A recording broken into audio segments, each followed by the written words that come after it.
மோர் குழம்பு செய்கிறதுக்கு எண்ணெய் ஒரு 2 ஸ்பூன் எண்ணெய் விட்டு பெருங்காயம், கடலைப்பருப்பு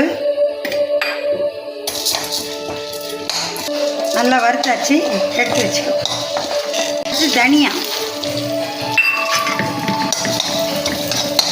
இது நல்லா சிவக்க வறுக்கணும்.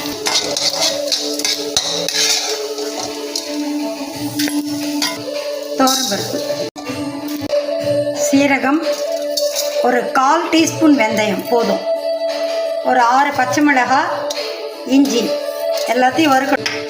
அரை முடி தேங்காயை துருவி அதையும் நல்லா வறுத்து பொடி பண்ணணும்.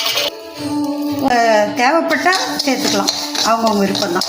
கொஞ்சம் 1 ஸ்பூன் மஞ்சள் தூளையும் சேர்த்து சன்னமாக அரைச்சி ஒரு பாட்டிலில் போட்டு வச்சிட்டோம்னா எப்போ வேணாலும் சட்டுன்னு செய்யலாம் மோர் குழம்பு அல்லது தயிர் குழம்பு.